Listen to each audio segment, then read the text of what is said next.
said, don't be just immediately attack him. I'm like, that's what this is going to, what do you mean? This is YouTube. If you're not attacking within the first 30 seconds, you're going to lose the views. Jon Lovett destroyed my own writers. But it won't be that. I mean, the conversation will be fun. Yeah, probably. Jon Lovett crying, throwing up. Love it or leave it. Hey, everybody. I am here with Halle, Kiefer, and Sarah Lazarus. They are the writers of Love It or Leave It. They're also two of, in my opinion, the best comedy writers in the game. Thank you. And so we wanted to step back and go through some of the highlights, lowlights, and lights of Love It or Leave It. Talk about lessons learned, jokes that worked but shouldn't have, jokes that didn't work but should have. And to take us through it all, we're going to have Halle Kiefer at the controls. So, Halle, I'll throw it over to you. Now that you've clicked play, I'm going to commandeer this YouTube video to discuss the jokes that we need to talk about. So just so everyone watching knows, we're going to be watching raw footage of unedited jokes. So even you have not heard this version and the conversation behind it. So in case you're going to be like, I don't remember it bobbing that hard, we do, and you're about to find out all about it. First up, a joke our producer Bill thought was a little bird-brained. Let's take a look and a listen. On Sunday, Trump posted a photo of a man being attacked by a swan at one of his golf courses with the caption, "I always said golf can be a dangerous sport. My friend being bit at Bedminster." This is fun. I'm sorry, but that is just funny. Looks like that swan got a hole in one penis. Damn it. I'm going to do it again because I don't want Bill to be right. Looks like that swan got a hole in one penis. Third time? No. Jesus. That was tough to watch. Here's why I think that joke doesn't work. Okay. Because the joke makes you do math. And the math is, unfortunately, wait, do you mean the one penis hole? And now it's also another one? And that split second that makes you wonder about the holes in the penis, it all falls apart. Oh, I think the joke is fine. I think it was a delivery problem. Oh, where you said, okay, Wow. great. hole in one, which isn't how you say that phrase. You're anticipating the punchline. If it was hole in one beat punchline, I think it would have worked. So how did I say it? It's because sometimes we discover that I say things wrong. Yes, like shamu. When we found out you pronounced shamu, and we had to have a Crazy. talk about it afterwards. We said, is that how you think it's pronounced? And the answer was yes. I did think that. Wait, so I said hole in one as opposed to hole in one. Yeah. Penis. Yeah. Mm-hmm. Hole in one penis. Yeah, I see We'll the never know problem. for sure, but I think that would have worked. Bill had, to be fair, Bill flagged to me the question, do you mean the hole in the penis beforehand? And I said, Bill, they're going to get it. And I saw it, I'm like, no, Bill was right. I want to make a shirt that says Bill was right because I will wear it pretty frequently. Do you think that Bill was right? I do think it's a delivery problem. I think the joke could have worked. I think we thought about it before. We were trying to figure out whether it should be hole in one penis or hole in one penis. Yes. And clearly the other formulation couldn't have worked worse. It could have, I suppose. But my problem is I think both those phrasings is funny. So I went to the joke guns blazing. I said, well, this is going to kill. And I was wrong. Yeah, we believed in it. Yeah, we really did. I defend this. I maintain this is a good joke. Yeah, think I so do too. I think so Okay, too. great. I think so too. All right, next up, our reliance on, some might say over-reliance, I would say under-reliance on sound effects on the podcast. One special sound effect in particular, let's see the montage. Our country will be woke no longer. Stock market's tanking. There's going to be a black market for maple syrup. You need a small business loan to make a Denver omelet. Biggest job losses since the onset of the pandemic. But on the bright side, 5 trans athletes are going to have to stick to intramurals. On Wednesday, Trump told the press, Everything's transgender. Everybody transgender. That's all you hear about. Now, that's why we won the election in record numbers. hold on, is everything computers? Or is everything transgender? Because transgender is kind of the opposite of computers. Computers love the binary. Yeah, you were right. No. Nice. The second Trump administration is I hate 17 seeing days myself. young, and it's Oh, I clear did that wonder Donald about Trump's that. overwhelming flurry of executive orders and firings and illegal budget freezes amount to a total MAGA takeover of the federal government. I maintain this is Sorry, funny. I'm hanging by a thread. I maintain this is funny. It's funny every time to me. Let's talk about Lazarus. You requested that we give us your thesis about sound effects on the podcast. So I made an observation Mm-hmm. Fair. It that was a fair one. I felt, it Uh-huh. was just a personal subjective feeling. Mm-hmm. I felt that we were using sound effects as a crutch. Mm-hmm. Mhm. And that sent shockwaves through the team, which I didn't expect. No, it I was, mean, yeah, well, it was just, I think what it was, of course, don't talk about it. Then we'll have to acknowledge what's happening. mhm. Yeah, it's a crutch. Crutches keep you from hitting the ground. Well, that's my Yeah. thing is, what is a crutch but a mobility aid to get you where you need to go? I just think And we need to- I am, thank you. I'm more okay with the crutch, but also you were right. As soon as you said it, it was like, yes, we have been using it quite a bit. I just feel like we need to believe in ourselves to walk. I agree. Despite the ableism we're portraying, but the And everyone on crutches needs to believe in themselves more, is my point. but in seeing the examples there, we were reaching pretty far to get to the battle roar. Yeah.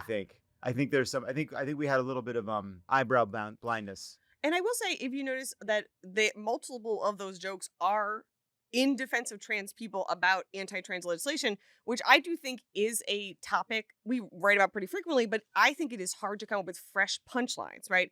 Especially like as a cis person, as a liberal person, I feel like we are quickly moving past like oh, you want a trans man in the women's bathroom? We're past it. Like, I feel like every time society has a joke, I feel like I believe in us. I want to raise the bar. And sometimes we can't. So then we go to the wicked battle cry. And that's when it is a crutch. And I agree with that. Trying to ban trans books. Well, my pronouns are reader. All right, we'll save this for the next time we do this.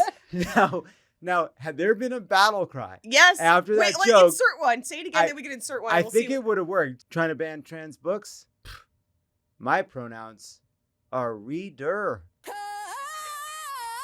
And there, I do think it's a delivery problem. I think that was the craziest way you could have delivered that. So I guess the question is, if something gets a laugh, is it good? that's a good question. And to me, the answer is not necessarily. That is the question that underlies this video. Because a lot of things get laughs, including from the team, that one might argue aren't good, but I think people want to laugh. Which brings us to our next joke. The conversation, the debate about this joke is exactly the question. Are people laughing? Because just people want to laugh. Let's roll clip. Meanwhile, Mattel confirmed this week that the price of Barbies will spike because of the tariffs. In an effort to cut costs, the company announced that Malibu Barbie will temporarily be replaced by a Thousand Oaks Barbie. And get this, the Barbie dream house is going to become a Barbie ADU. I want you to know something. They made me cut that joke because they said nobody's going to know what an ADU is. Love it. What is an ADU? It's like when you can turn your garage into a little rental apartment. Mm-hmm. And Lazarus, what was your theory about this joke? My theory is that no one knew what an ADU was, and the first part of the joke crushed so hard that they were ready to laugh at anything joke-shaped. You could have said any string of nonsense letters, and they would have laughed. Well, because the joke wasn't. We had debated whether the first part would work, and then once it kind of worked, I was like, let's see what happens with this ADU gambit. Yeah.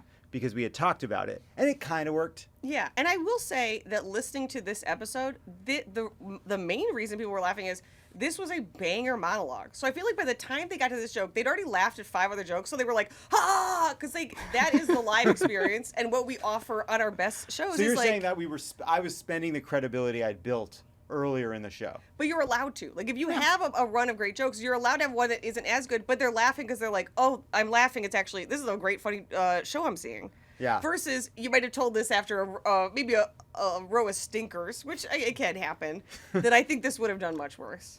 No, I think that's true. I agree with that. I agree with that assessment. And on Spotify, one of the commenters said, this was from our May 8th show this year, Dynasty Typewriter, and what a Spotify commenter says, jokes were all heaters today. Thank you, dear leader, was the name of that person.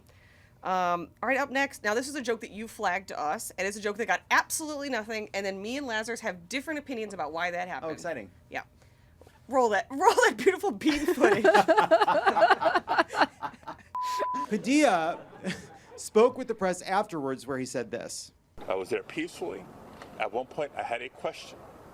And so I began to ask a question. I was almost immediately forcibly removed from the room. I was forced to the ground, and I was handcuffed. Sadly, Kristi Noem decided against bursting into this press conference to do the funniest thing ever. Huh. Well, in fact, no, that one was you.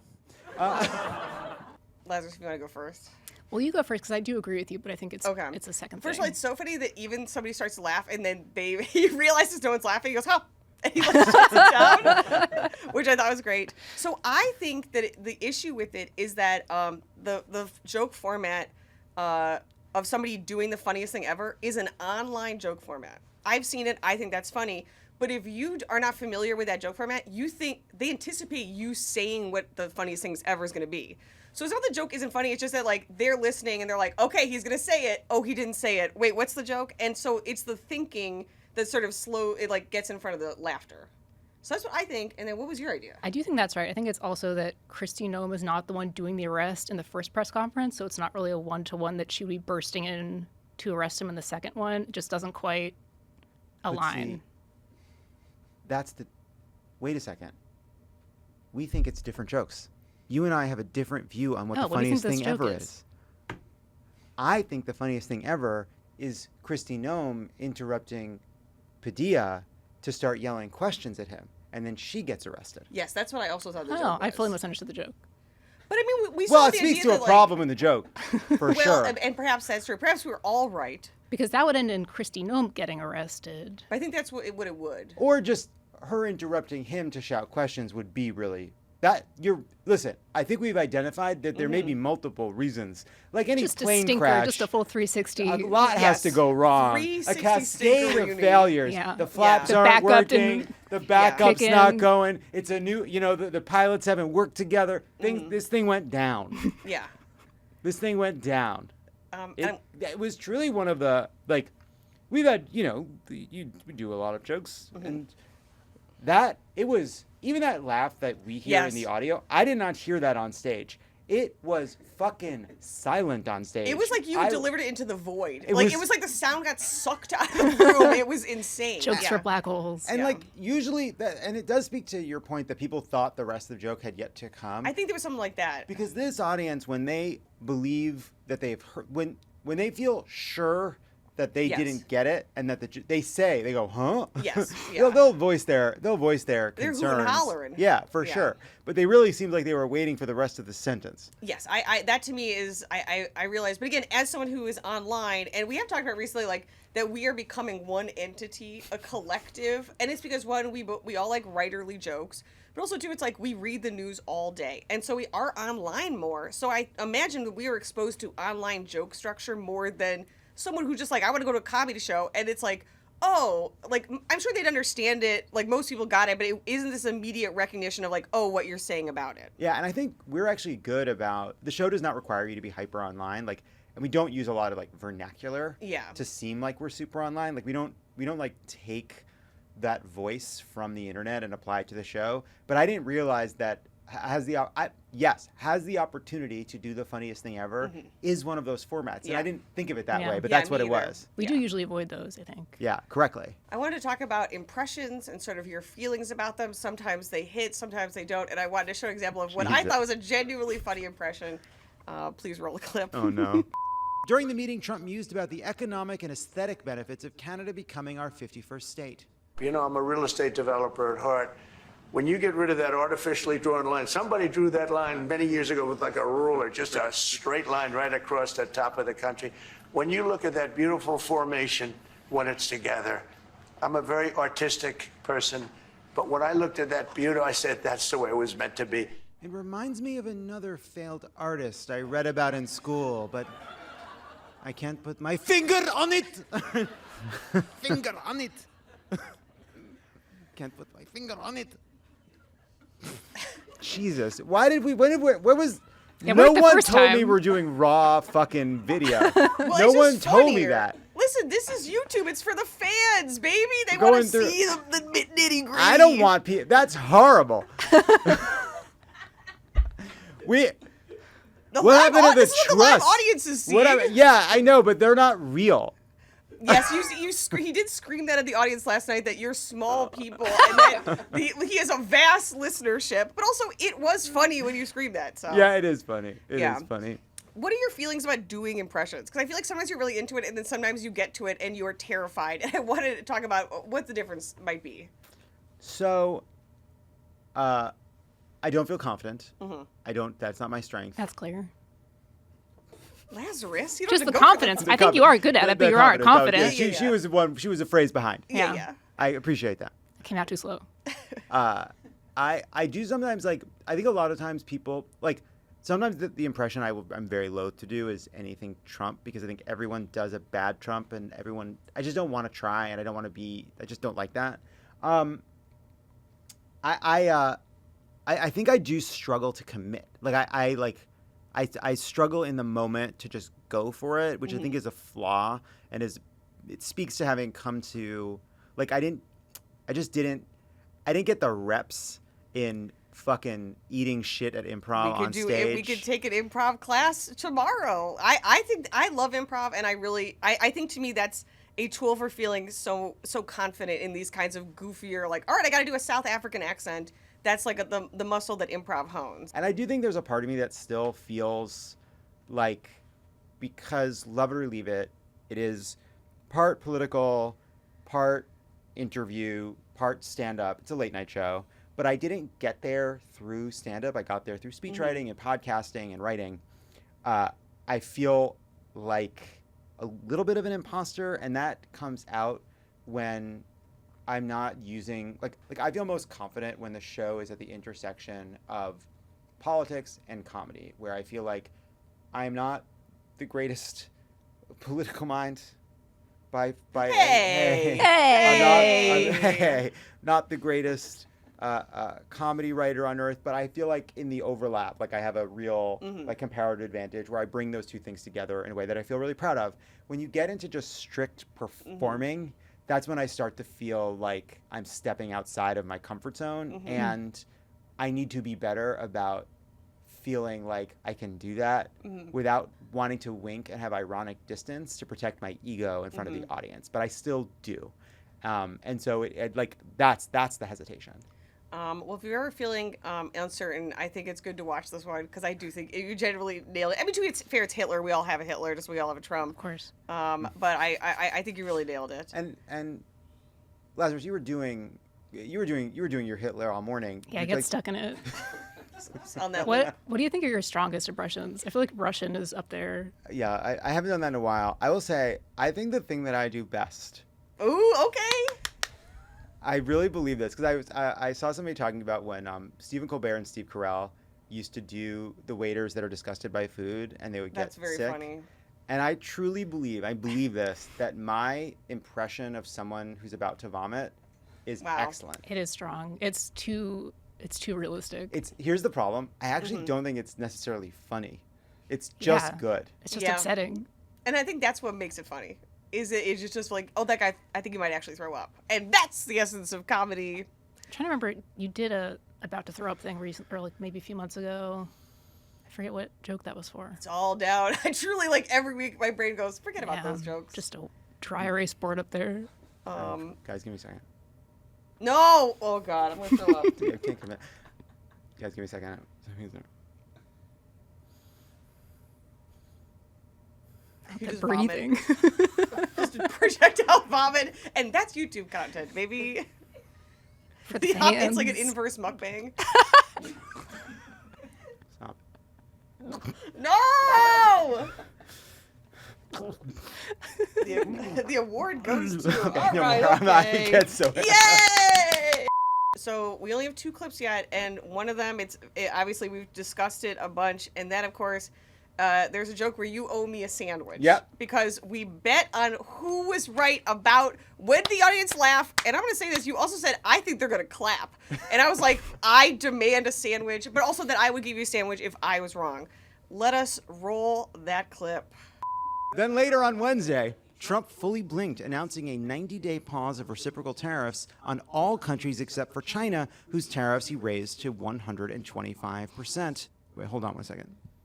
Gets the phone, puts it to his ear. Johan, it's Lovett. I'm sorry to call so early in Zurich. Bad news. I know last week we decided to open a chocolate factory in East St. Louis. Quietest room you've ever I know, I'm heard. really disappointed too. They said the tariffs were here to Don't stay. laugh. Hey, Johan, don't cry.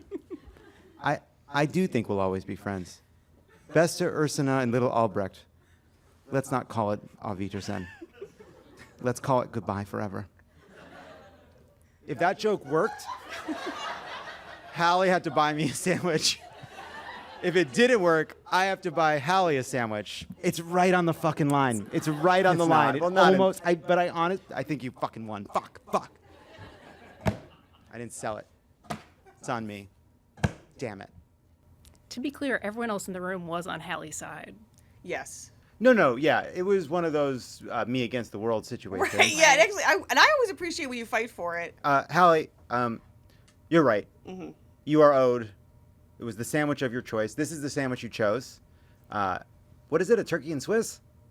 Yeah, it's big turkey. It's a big turkey Big sandwich. turkey sandwich on ciabatta. Bill, bring in the bet sandwich. Producer Bill, everybody. Thank you. Bill was obsessed with this sandwich would look gross, so it's wrapped. He also looked into getting a hyper-realistic plastic sub. No one asked him to, and that's why he works for this show. He's like, I might pay $300 on a Japanese, like, photo-realistic sub that we would just have, and that would be a nice thing to have as well. But And for the next 15 minutes, we're going to watch you eat that sandwich. That's what this video becomes. we did talk about that. Yeah, what's that scene in Matilda where she used to eat the whole cake? Yeah. I would do it if we think that's funny. Bill thought it was gross. I think it's gross. Yeah, great. All right, but here's the thing. And first of all, we need to figure out a name for this category of joke because it happens quite frequently. I'm calling it Lovett's Romantic Fantasia. Because it's not necessarily like that's not romantic in a love way, but it's romantic. You're imagining an entire world. You're calling your dear friends. Well, It's funny, I didn't realize I had a name for them, but I've just been calling them the novella in my head. Ooh, Want to see one of those? the Oh, it's got a novella. That's good. I'm writing that down. this is actually, so we did one, we did one on our most recent show. Which we're going to talk about. Okay. Yeah. So this was a crutch for me for a long time, which is I love just sitting in a little a hypothetical joke land. I just do. And I like long jokes. The names of lowly segments, if you go back to early episodes in 2017, 2018, 2019, the names of the segments would be whole pages of text. But the problem is pretty quickly into one of these jaunts. Yeah, you could tell whether immediately you're this living one. or dying. Yeah. And I knew I almost wanted to bail out of it. Right. And also, I do think probably by the time we got to my actually doing this, I too no longer believed it was going Well, to work. I feel like you got into it, but when you first started, I- you were like, all right, I got to do this joke. By the end of it, I mean, there was a laugh at the end. Absolutely. This one's tough because this one is also acting heavy. Yes. Some of It's them too where you're much- just telling a story, but this one you're in character. I think that was the mistake. I think I liked telling the stories. I think there was too much character. It was too much implied from the other side of the conversation. It wasn't funny enough to justify the time. And I see that now. But we did, like you said, we just recorded an episode that's coming out. It'll be the Friday, June 28th episode where you did one of your novellas, and it did work. We don't have a clip of it. We're going to drop it here. And then Trump's claim that Iran's nuclear facilities had been obliterated was contradicted by a preliminary classified U.S. report which found that the American strikes had sealed off the entrances to 2 of the nuclear sites, but hadn't actually destroyed the underground buildings, only setting back the program by a few months. As quiet fell over the laboratory, Arman and Reza jumped to their feet and embraced. "We're alive," Arman shouted, the hug lasting a moment too long, Reza's hand brushing his fellow nuclear scientist's neck as they withdrew. Soon the men realized they'd be trapped down here alone for months. The facility had supplies and generators. They'd be okay until the entrance could be cleared, but the unspoken part, always unspoken, now unbearable. Did Arman feel it too? They shared so much. The same ambivalence, the same terror. They'd been down here spinning vials, slowly enriching uranium-235 to a concentration of 60%, a wink away from bomb-grade nuclear fuel.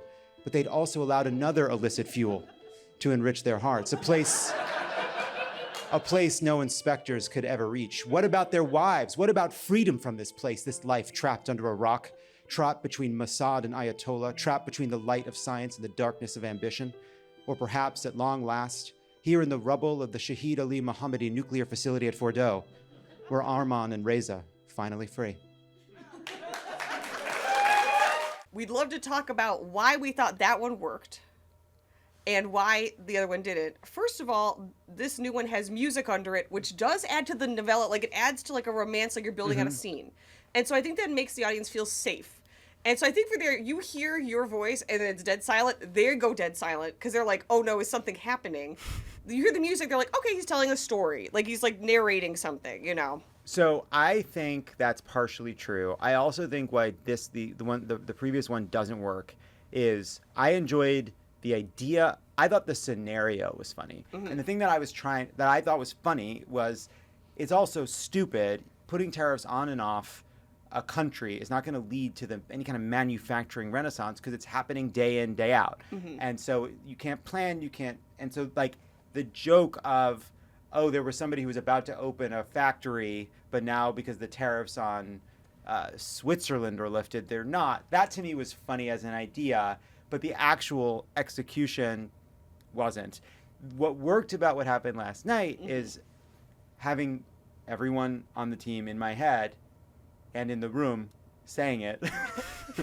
This will not work. I really really tried. You gave it your all. Well, just to make sure that all along the way, I wasn't just imagining what a slow kind of emergent property of laughter as people appreciated the story, which doesn't work. I really thought, okay, that'll get a little laugh, that'll get a little laugh, it'll build here, hopefully this works. Because in the one we did that you just heard, it bounces back and forth between kind of romantic language and specific references to the Iranian nuclear program, and that juxtaposition is funny, and so you can figure out how to get people to the end, and I think that's why it worked. And I also do think it was the music, so shout out to our AP Kennedy and our video person Claudia for their invaluable contributions trying to find different music that fit that, and I think they really nailed it. Yeah, they nailed it. So I think it for all sure. came together. I have two questions. Are there any jokes you look back on and wish we could redo, make better? But that's a very specific question. The only one example I had is we made a joke about Harvey Milk, the punchline being who I assume is the inventor of milk. And I had an alt, and with the punchline was who I assume is the inventor of gay milk. And I'm sorry, gay milk's funnier. Because that feels like that could be an invention.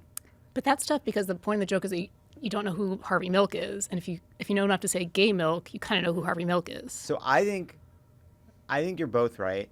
Thank you. The joke doesn't make sense with gay milk. I do think it would work because gay milk is funny. Gay milk is funny. But I think it goes back to, would people be laughing because of the phrase gay milk? You better believe they would, and I'm fine with that. Yeah. I'm fine with a cheap laugh because I believe that the live audience experience, I think part of it's laughing just because you're there and the vibe in the room is good, and then that translates on audio. Last night we told a joke and it did so well in the room, and it's of course it did, which was Cuomo was so shocked by his loss that he dropped the tits he was groping. Yes, great. Great, easy joke, but that was one where just knew with almost certainty that it was going to work. There's just that is exactly the kind of joke because it's yeah, it has sex in it, it has grope and tits, and it makes fun of him in a way everybody understands, in a way that feels good. It's just a quick hit, and I like those jokes. I do like those jokes. I have one more question that kind of close it out. Our show is basically a slightly less gay Muppet show. Which combination? You heard me. They're all out there. They're all queer. Which combination of Muppets would you say you are?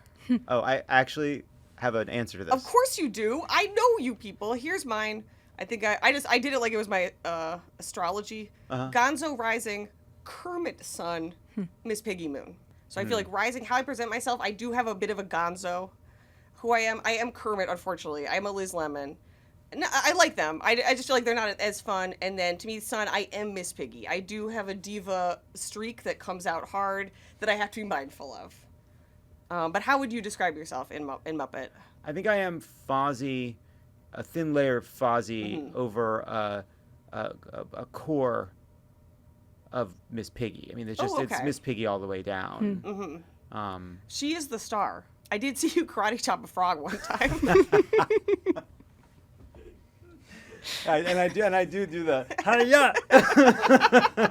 And the Fozzie, you wear that little hat around. But yeah, I think that my soul is Piggy. for sure. Okay, that feels right. Yeah. I think I'm half Statler, half Waldorf, baby. Great.